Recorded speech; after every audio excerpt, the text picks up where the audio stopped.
In the United States Army, there's a fitness test that all soldiers must pass. That is known as the Army Combat Fitness Test. But some people may be curious, well, what happens if, let's say, I fail one of those events? Maybe one of those 6 events, because there's 6 events you have to do for old school veterans. You remember when it was 3, but the Army Combat Fitness Test has 6 events, and failing one of those events does mean that you failed the entire thing.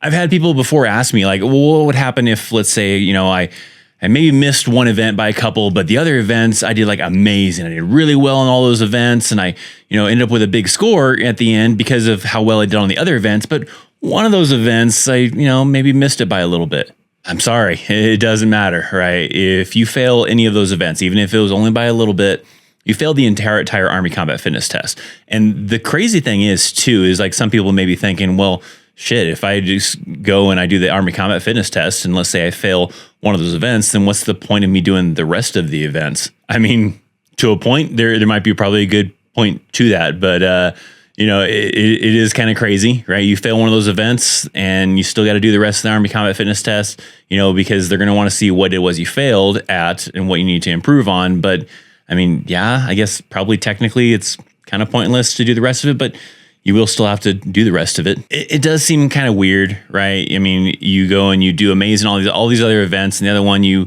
barely missed it by. I mean, that definitely sucks. But nonetheless, it's the Army Combat Fitness Test, and even that was even like that with the old Army Physical Fitness Test, the old APFT, right?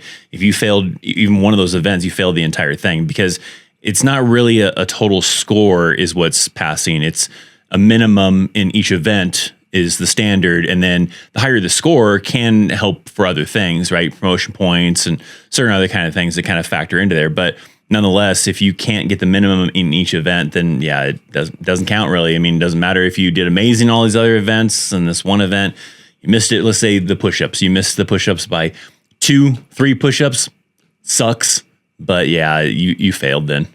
A little bit of a short video. I just kind of wanted to explain that. I've done it before in a short, but for those of you that may not have seen that short, I just wanted to come here in a quick short video for today and kind of just explain what happens if I fail any of these events. And for my veterans out there, for you, as far as the Army Combat Fitness Test, so soldiers that have done the Army Combat Fitness Test, which event do you feel like is the hardest? Which one do you also see maybe the most soldiers fail? I'd love to hear about that down in the comment section down below. I know for me, with the APFT, the 3 event one, I was never really very strong upper body wise. So I always usually kind of struggled with the push-ups. I never really scored that high on the push-ups.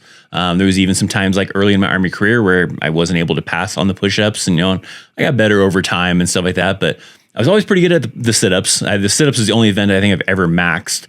And then I was decent at the run. I wasn't great, but the push-ups was always my hardest for the APFT. But those of you that have experienced the Army Combat Fitness Test, I'd love to hear down in the comment section down below. If you want to leave a comment, the rest of you, just make sure to leave a comment. You want to support the channel, there's a lot of ways to do so. You can buy some merch. I got a link down in the description box down below. You can join and become a member and get some perks with that. And there's always the free way of making sure you're subscribed, you're hitting that thumbs up, and you're leaving me some kind of comment. Maybe it's just showing some support, saying, hey, thanks for the video. But nonetheless, I appreciate you. Thanks for hanging out. Thanks for watching. I'm Christopher Chaos, and I'll see you next time. See ya.